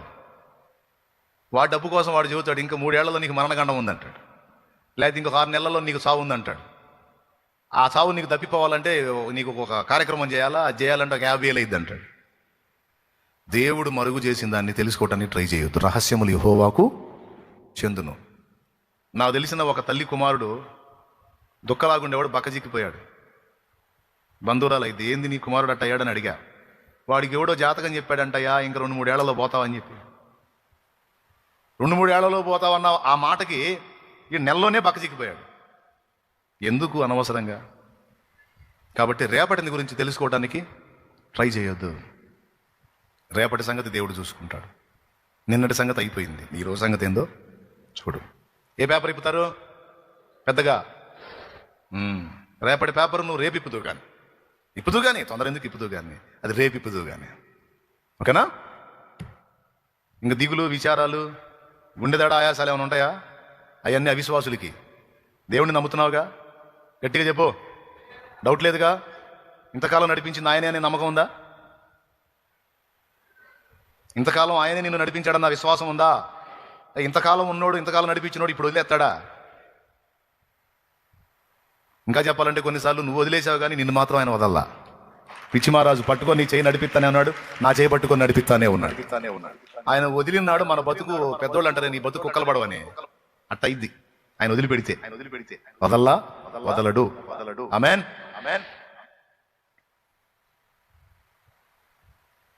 ఇప్పుడు నేను చెప్పాలనుకున్నా చెప్పొచ్చా మరి? ఇంకేం దడలేదుగా? నాకేంది ఈ బాధలు, నాకేంది ఈ కష్టాలు అనే క్వశ్చన్ లేవుగా? స్తోత్రం. అన్నిటిని బట్టి, ఓకేనా? బాధల్ని బట్టి, ఇరుకులను బట్టి, ఇబ్బందులను బట్టి, ఆర్థిక సమస్యలను బట్టి, అప్పుల బాధలను బట్టి, కలతలను బట్టి, కష్టాలను బట్టి, స్తోత్రం. ఇవన్నీ మనల్ని ఇశ్రాయేలుగా చేయడానికి దేవుడు మనకు అనుమతించిన ఏశావులు. ఓకే, ఇక రిలాక్స్, ఇంకా ఏం ఆలోచించొద్దు. మీ హృదయానికి ఒక భారం కలిగించే మాట చెప్తాను, అదొక్కటి తీసుకొని ఇంటికి పోండి. వేళ మీరు ఎన్నో భారాలతో వచ్చారు, అందుకని ఇంత అరగంట ప్రసంగం చేయాల్సి వచ్చింది మళ్ళీ మిమ్మల్ని లైన్ చేయడానికి. ఏమో కానీ ఆ పెట్ట చేయాలో ఏమో ఈ టైపులో ఉంటారు. అప్పుడు నేను చెప్పిందంతా పోయిద్దిగా. అందుకని ముందు మీకు దడ ఏది కలిగిస్తుందో దాన్ని నేను చేశాను, ఇప్పుడు చెప్తాను వినండి. అందరి హృదయాల్లోనికి ఒక భారం తీసుకోండి. దేవా, కోత విస్తారంగా ఉంది, పనివారు కొద్దిమంది ఉన్నారు. ఉన్న పనివారేమో నాసిరకం సైనికులు అయిపోయారు, కొంతమంది రాజీ పడిపోయారు, కొంతమంది శత్రువుతో చేతులు కలిపేశారు. అరాకొరా ఉన్నవాళ్ళు కిందపడి మీదపడి ఎట్టనో పడతా లెగుస్తా తిప్పలు పడతా ఉన్నారు. దేవా, కోత విస్తారంగా ఉంది, పనివాళ్లను పంపవయా అని ప్రార్థన చేయండి. అది కూడా హార్ట్ఫుల్గా, హృదయపూర్వకంగా ప్రార్థన చేయండి. మొరపెట్టండి. అంతరంగంలో ఒక మూలుగు. అన్ని సంవత్సరాలు షిలోహులోనున్న మందిరానికి వెళ్ళి హన్నా ప్రార్థన చేసింది, కానీ ఏ సంతతి లేదు. ఆ సంవత్సరం మాత్రం హన్నా తన హృదయం అంతటిని కుమ్మరించింది అని రాసుంది. హృదయం అంతటిని కుమ్మరించి హన్నా ప్రార్థన చేస్తున్నప్పుడు హన్నాకి మాటలేం లేవు. హృదయం అంతా కుమ్మరించి ప్రార్థన చేస్తున్నప్పుడు హన్నా మూలుగులతో ప్రార్థించింది. మూలుగులు అని మూలుగుతుంది. దైవజనుడికి సైతం హన్నాను చూసినప్పుడు తాగి ఊగుతుందేమో అనుకున్నాడు, తాగి మత్తు ఎక్కువై మూలుగుతుందేమో అనుకున్నాడు. ఆమె పరిశుద్ధాత్మ వశురాలై ప్రార్థిస్తుందన్న సంగతి ఏలీ గుర్తించలేకపోయాడు. హృదయం అంతటిని కుమ్మరించి ప్రార్థించుట అంటే ఇక ఆ ప్రార్థన ఏ స్థాయికి వెళ్ళిపోయిందంటే ఆ ప్రార్థన కన్నీళ్లతో ముడిపడి ఉంటుంది. ఇక దానికి మాటలు ఉండవు, మూలుగులే. బాగా తీవ్రమైన వేదన కలిగినప్పుడు అలాంటి ప్రార్థనలు వస్తాయి. ఎవరికన్నా ఉందా ఆ అనుభవం? దేవుడి కృప వల్ల నాకుంది. మూలుగులతో ప్రార్థించిన అనుభవం, దేవుని ఆత్మ వశమైపోయి ఇక మాటలు ఏమి ఉండవు ఆ ప్రార్థనలో, కన్నీళ్లు మూలుగులే. ఎంతమందికి ఉంది? ఇక అప్పుడు మాట రాదు, ఒప్పుకుంటారా? ఇక ఒక రకమైన మూలుగు తప్ప ఏముండదు. ఆ కన్నీళ్లలో, ఆ ఏడుపులో, ఆ మూలుగుడు తప్ప ఇక ఏం ఉండదు. ఎందుకంటే మాట్లాడడానికి ఓపిక కూడా ఉండదు. కానీ ఆశ్చర్యం చెప్పనా, పరిశుద్ధాత్మ మనలోనికి వచ్చి చేసే ప్రార్థన మూలుగులతో ఉచ్చరింపశక్యం కానీ మూలుగులతో ఉన్న ప్రార్థనేనట. భాషలతో ప్రార్థన రెండవది, మూలుగులతో ప్రార్థన. భాషలతో ప్రార్థన రెండవది, ఇది ఇంకా తీవ్రమైంది. భాషలన్నా మాటలేగా, ఆ మాటలు కూడా ఉండవు. అలాంటి ప్రార్థన హన్నా చేసింది. ఎందుకు అంత భారం వచ్చింది హన్నాకి? ఎంతో భారం గుండెల్లో ఉంటే కానీ అట్లాంటి ప్రార్థన రాదబ్బాయి. అమ్మా, ఎంతో భారం గుండెల్లో ఉంటే కానీ అట్లాంటి ప్రార్థన రాదు. ఎందుకు అంత భారం వచ్చింది హన్నాకి? అంతకుముందు ఎన్ని సంవత్సరాలు వచ్చినా అన్ని సంవత్సరాలు అడగనిది ఆ 7 అడిగింది. ఏంటో తెలుసా? నీవు నాకు ఒక మగపిల్లను దయచేసిన ఎడలా పాలు విడవగానే వాడిని తెచ్చి ఈ మందిరంలో వదిలేస్తాను నేను అంది. వాడిని నీ కొరకు పెంచుతాను, తెచ్చి నీ మందిరంలోనే వదిలేస్తాను వాడిని అంది. అంత భారం ఎందుకు వచ్చింది హన్నాకి అంటే, ఏలీ కుమారుల బ్రతుకేమిటో ఆమె తెలుసుకుంది. ఏలీ వృద్ధుడైపోయాడు, మందదృష్టి గలవాడైపోయాడు. ఏలీ అనే యాజక దీపం ఆరిపోయేటట్టుంది. ఆయనకు పుట్టిన కొడుకులేమో దుర్మార్గులై యెహోవాను ఎరగని వాళ్ళు అయిపోయారు. అయ్యో, యాజకుడి కుమారులేమో భ్రష్టులైపోయారు, యాజకుడేమో వృద్ధుడైపోయాడు. అయ్యో దేవా, నా దేవా, నీ మందిరంలో దీపం పెట్టే దిక్కుండదా? అయ్యో, ఇన్నాళ్ళు గొడ్రాలను నేను నెపం తప్పించుకోవడానికి సంతుని అడిగాను. నేను గొడ్రాలు అనిపించుకోకూడదు, నేను కూడా సంతానవతిని అయ్యాను అనిపించుకోవడానికి సంతానాన్ని అడిగాను, కానీ ఇప్పుడు అలా అడగట్లేదు నేను. అదిగో వారు భ్రష్టులైపోయారు, ఈ ఉన్నవాడేమో వృద్ధుడైపోయాడు. దేవా, ఈ ఒక్కడు జారిపోతే నీ మందిరంలో దీపం వెలిగించేవాడెవరు నాయనా? నాకొక్క మగబిడ్డ నీదేవా, పాలు విడవగానే వాడిని తెచ్చి ఇక్కడ వదిలిపెడతాను. నీవు నాకు ఇచ్చే కుమారుడు ఇక్కడ దీపం వెలిగిస్తాడు దేవా. అయ్యో దేవా, నీ సన్నిధిలో దిక్కేవారు నాయన, నీ సన్నిధిలో దీపం వెలిగించేవాడు. ఆ భారం, ఒకప్పుడు గొడ్రాలు అనే భారం, ఇప్పుడు దానికి తోడు దేవుని సన్నిధిలోని అవసరత, దేవుని పరిచర్య యొక్క అవసరత ఎరిగి ఈ 2 భారాలు ఎక్కువైపోయినాయి ఆమెకి. అంతకుముందు ఒకటే భారం ఉండే, దేవా నన్ను ఎందుకు గొడ్రాలు చేసావు, నన్ను ఎందుకు గొడ్రాలు చేసావు, దానికి మాటలు ఉన్నాయి. ఇప్పుడు ఇంకొక భారం యాడైంది, దేవుని మందిరంలో దీపం పెట్టేవాళ్ళు ఎవరు అని. ఆ భారం ఈ భారం 2 భారాలు ఏకమయ్యేసరికి ఇప్పుడు ఆ మనిషికి మాటలు రాలా. ఇక మూలుగుడు స్టార్ట్ అయింది, ఆత్మ వశురాలయ్యింది. ఆమె ఏడ్చి ఏడ్చి ఏడ్చి ఏడ్చి మూలుగుతుంది. దైవజనుడు చూసి, ఎందాక మతురాలవై ఉంటావు అన్నాడు. అప్పుడు వచ్చి చెప్పింది, అయ్యా నీ దాసురాలైన నేను ఏలినవాడా, నీ దాసురాలైన నేను మతురాలను కాను. నా హృదయం అంతటిని నా ప్రభు సన్నిధిలో కుమ్మరించుకుంటున్నాను. నా హృదయం అంతటిని నా ప్రభు సన్నిధిలో కుమ్మరించుకుంటున్నాను. కన్నీళ్లతో, మాటలు రాని మూలుగులతో నా విన్నపాలను నా ప్రభువుకి తెలియజెప్పుకుంటున్నాను. ఏలినవాడా, నేను త్రాగిన దాన్ని కాను, అట్టి అలవాట్లు నాకు లేవు. అరే అవునమ్మా, అవునా? కొద్దిగా నాకు కొంచెం ఈ మంద దృష్టి అయిపోయింది, అర్థం కాలేదు తల్లి. అమ్మా, ఏం పేరు నీ పేరు? నన్ను హన్నా అంటారు. రా, నా ప్రభు నిన్ను దీవిస్తున్నాడు. నీవు కోరినట్లే మీదటికి నీవు సంతానవతి అవుతావు. పో, నా దేవుడు నిన్ను ఆశీర్వదిస్తాడు. పోమ్మా. అన్ని సంవత్సరాల్లో దైవజనుడు ఆమెను కలిశాడో లేదో తెలీదు, దీవించాడో లేదో తెలీదు, మాట్లాడాడో లేదో తెలీదు. కానీ ఈ మారు ప్రత్యేకంగా దైవజనుడి దృష్టి ఆమె మీదకు పోయేటట్టు చేసి ఆమె హృదయంలో ఉన్న భారానికి తగిన ప్రతిఫలాన్ని దేవుడు దైవజనుడి నోట నుంచి అందించాడు. ఆశ్చర్యం, మీదటికి నిజంగానే హన్నా గర్భవతి అయింది. సమూయేలు అనే ప్రవక్తను కన్నది. హృదయం అంతటిని కుమ్మరించి, అయ్యా నీ సన్నిధిని దీపం పెట్టేవారిని లేపు అని నాడు హన్నా మూలిగినట్టు ఈరోజు నాణ్యమైన సేవ కొరకు, అంత్యకాలపు సంఘాన్ని సిద్ధపరచడానికి, నాణ్యమైన సేవ కొరకు నాణ్యమైన దైవ జనాంగాన్ని దేవుడు లేపాల్సిన అవసరత ఉంది. అంత్యకాలపు సంఘము ఇప్పుడు లవోదికయ అనుభవంలో ఉండొచ్చు, కానీ రాబోతున్న అంత్యకాలపు సంఘము ఫిలదెల్ఫియా అనుభవంలో ఉండబోతుంది. ఫిలదెల్ఫియా అనుభవంలోనికి సంఘం రావాలి అంటే నాణ్యమైన దైవ జనాంగం లేవాలి, నాణ్యమైన దూతలు లేవాలి. ఫిలదెల్ఫియాలోనున్న సంఘపు దూత కిలాగు రాయుము, స్మరణలోనున్న సంఘపు దూత కిలాగు రాయుము అన్నాడు చూడు. దేవుని గద్దింపును ఎదుర్కొనే దూతలు కాదు, దేవుడు మెచ్చుకునే దూతలు లేవాలి.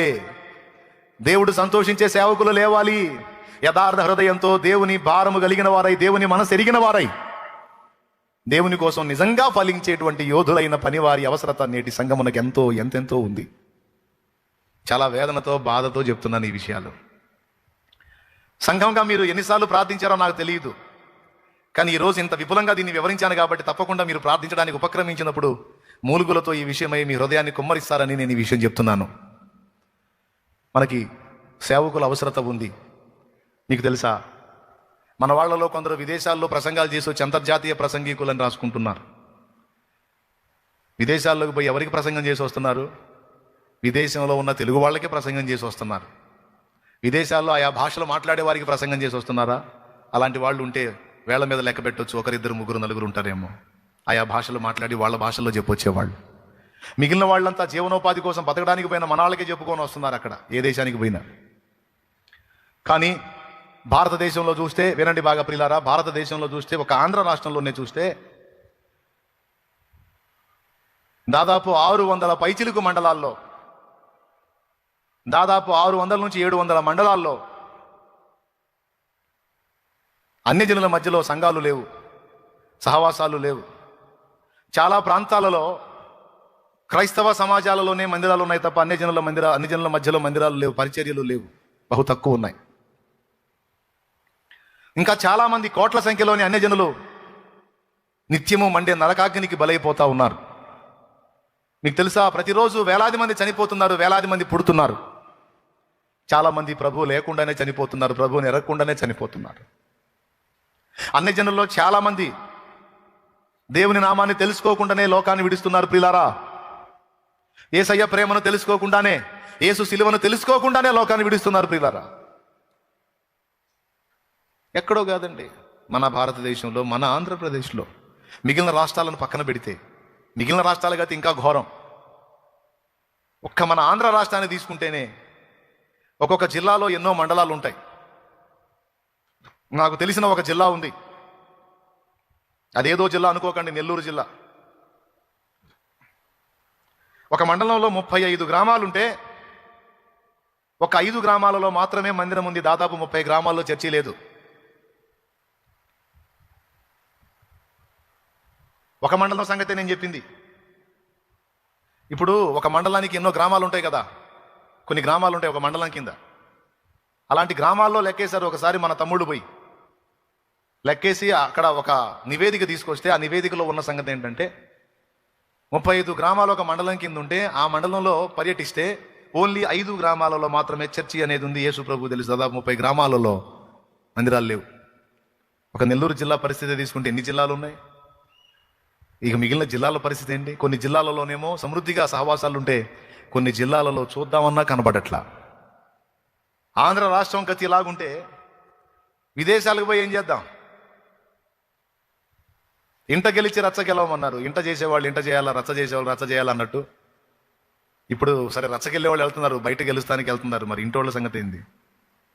మన రాష్ట్ర ప్రజల గతి ఏంటి? మన రాష్ట్రంలో చాలా మందికి సువార్త అందలేదు.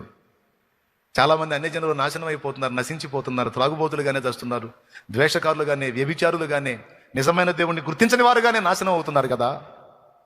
మరి వాళ్ళ రక్షణ సంగతి ఏమిటి? వాళ్ళ మధ్యలోనికి దేవుని వాక్కును తీసుకెళ్లే దూతలేరి, వాళ్ళ మధ్యలోనికి మిషనరీగా వెళ్ళి వాళ్ళ కోసం ప్రకటించేటువంటి యోధులేరి, అలా వెళ్ళిన మిషనరీలకు సహకరించే సహకారులేరి. పాయింట్ అర్థమవుతుందా ఇలారా? చాలా ప్రాంతాల్లో అన్యజనుల మధ్యలో మందిరాలు లేవు నాయన, సంఘాలు లేవు. అన్యజనుల్లోంచి రక్షించబడ్డవాళ్ళు వాళ్ళకి వాళ్ళే చెప్పుకునే పరిస్థితి లేదు. ఇది కరెక్ట్ కాదు. అందుకే నేను ఆ పాట పాడా, ఒక ప్రార్థనలాగా ఆ పాట పాడుకున్నా. నా గుండెలో ఆ బాధ ఉంది, ఆ వేదన ఉంది, ఆ భారం ఉంది. చాలా ప్రాంతాల్లో మతోన్మాదం జడలు విప్పుతుంది. అసలు సువార్త ప్రకటించడమే తక్కువగా ఉంటే, ఆ కొద్ది గొప్ప కూడా ప్రకటించనీయకుండా అడ్డగించేటువంటి దుష్టం ఒకటి లేచింది. మరి ఇప్పుడు ప్రార్థన చేయొద్దా? హృదయం అంతటిని దేవుని సన్నిధిలో కుమ్మరించొద్దా? సేవకుల అవసరత ఉందా లేదా? ఎందుకన్నా చాలా మంది దైవజనులు లేచారు. కొంతమంది ఏమయ్యారో తెలుసా? సమాజాల్లో సంఘాలు మొదలుపెట్టి కట్టి స్త్రీలోలత్వంలో పడిపోయి చెడ్డ సాక్ష్యాలు తెచ్చుకొని సంఘాలు భ్రష్టు పట్టిన ప్రాంతాలు కొన్ని. ఇంట్రెస్ట్ ఉంటే రాసుకో. నీ కన్నీళ్లు ఉండాలి, నీ కన్నీళ్లు ఉండాలి, నీ కన్నీళ్లు ఉండాలి వీటి కోసం. దేవా దేవా, ఏమిటినైనా ఈ పరిస్థితి? నీ సైన్యం ఏమైపోతుంది ప్రభువా? వ్యూహిత సైన్య సమభీకర రూపిణి అన్నావు. నీ సైన్యం ఎందుకు ఇలాగ అయిపోయింది ప్రభువా అని దేవుని సన్నిధిలో హృదయమంతటిని కుమ్మరించి మూలిగేటువంటి యోధురాండ్రు కావాలి. అందుకే రాసుకో తల్లి, రాసుకో నాయన. కొన్ని ప్రాంతాలలో దైవజనులు మంచి ఆత్మీయతతో ఆరంభించారు, కానీ స్త్రీలోలత్వంలో పడి కొంతమంది సేవకుల యొక్క భార్యలు పొరపాటు క్రమంలో పడిపోయి దైవజనుడు అక్కడ సంఘం వదిలిపెట్టి వెళ్ళిపోయే పరిస్థితి. దెయ్యాలు ఆడిన విపరీతమైన ఆటలో దైవజనులు కొందరు బలయ్యారు, దైవజనురాండ్రు కొందరు బలయ్యారు. మీకు తెలిసి కొన్ని ప్రాంతాలు మీకు తెలిసే ఉండొచ్చు. మా ప్రాంతంలో దైవజనుడి జీవితం ఇలానే అయిపోయింది అన్నాడు. కొంతమంది సేవకులు స్త్రీలోలత్వంలో పడిపోయారు. దానివల్ల చెడ్డ సాక్ష్యం వచ్చింది ఆ ప్రాంతంలో. అక్కడ ఉన్న అన్ని జనులు మొత్తం దేవుణ్ణి ద్వేషించడం మొదలుపెట్టారు. అయిపోయింది. నంబర్ 1. నంబర్ 2, కొంతమంది దైవజనులు, బైబిల్ ఏం చెప్పాడు? ఏకపత్ని పురుషుడై ఉండాలి అని. కానీ ఏం చేద్దాం, కొంతమంది శరీరేచ్ఛలకు లొంగిపోయి, ఆకర్షణలకు లొంగిపోయి తేడాపడి సమాజాల్లో సాక్ష్యాలు పోగొట్టుకుని భ్రష్టు పట్టారు. ఇక అక్కడ సాక్ష్యం పోయిన కాడ ఇంకా ఏం ఆత్మలు రక్షించబడతాయి ఒకసారి చెప్పండి మీరు? అయిపోయింది. కొంతమంది దైవజనులు ధనాపేక్షకు చిక్కారు. ఆర్థిక ఇబ్బందుల్లో నలిగి నలిగి నలిగి నలిగి చివరికి లోకంతో రాజీ పడిపోయి ధనాపేక్షలో చిక్కిపోయారు. కొంతమంది సంఘాలలో మొహమాటం లేకుండా దశంభాగాల్ని డిమాండ్ చేయటం, దశంభాగం తాని వాళ్ళని ముఖం మీదనే దూషించడం, అవమానకరంగా మాట్లాడటం, తృణీకరించటం కొన్ని సంఘాల్లో అయిపోయింది. వాళ్ళు పాపం మొదట ఆత్మానుసారంగానే మొదలుపెట్టారు, కానీ చివరికి శరీరానుసారం కంటే ఇంకా హీనంగా మారిపోయిన పరిస్థితి ఉంది కొన్ని సంఘాలు. కొన్ని సంఘాలు దేనిలో పడ్డాయి? శరీర క్రియల్లో పడిపోయినాయి. కొన్ని సంఘాలు ధనాపేక్షలో. ఎవరు సంఘాలంటే ఏంటి? నాయకుడు, సేవకుడు. 2, 3 కొన్ని సంఘాలు, కొన్ని సంఘ నాయకులు, కొంతమంది నాయకులు గర్వంలో పడిపోయారు. గర్వంలో పడిపోయారు. కొద్ది గొప్ప పరిచర్య లైన్లోకి వచ్చి కొంచెం విస్తరించగానే ఇక ఎవ్వరిని లెక్క చేయని స్థితికి వెళ్ళిపోయారు. ఇక ఆత్మల భారాన్ని పక్కన పెట్టేశారు. తమకు కలిగిన వైభవాన్ని చూసుకొని మురిసిపోవటం సరిపోయింది. లాగా కొంతమంది మారిపోయారు. కొన్ని చోట్ల కొంతమంది ఇలాగ అయిపోయారు. ఇక ఆత్మల భారం వదిలేశారు. ఉన్నదాన్ని సొబగులు దిద్దుకోవటం సరిపోయింది. 3 రకాలుగా. ఏమైనా అర్థమైందా నేను చెప్పింది? 3వది. ఇక 4వది, కొంతమంది మంచి భారంతో మొదలుపెట్టారు, ఆత్మానుసారంగానే, వాక్యానుసారంగానే. తర్వాత దుర్బోధలోకి వెళ్ళిపోయారు.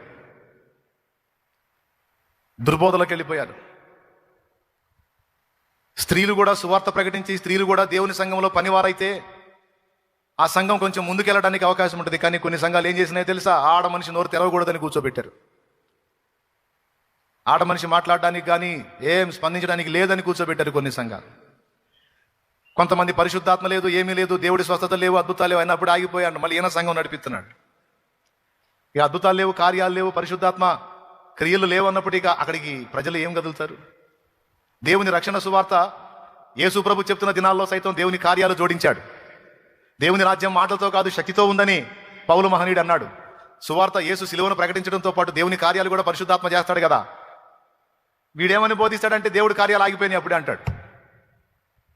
జీవం లేని సంఘం, ఆత్మ లేని సంఘం. కొంతమంది అలాగ అయిపోయారు. కొన్ని సంఘాలు ప్రార్థన అంత ప్రాముఖ్యం కాదని బోధించడం మొదలుపెట్టాయి. దుర్బోధలో పడి కొంతమంది సేవకులు భ్రష్టులైపోయారు.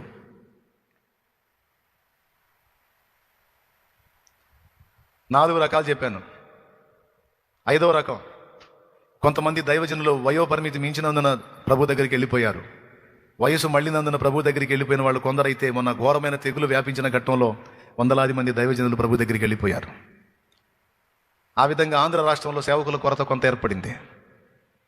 కొన్ని ప్రాంతాల్లో వృద్ధులైపోయి సేవకులు సేవ చేయలేని పరిస్థితికి వచ్చేసారు. వాళ్ళు పిల్లలేమో వ్యాపారాలు, ఉద్యోగాలు చేసుకుంటూ వాళ్ళు సేవను వదిలేశారు.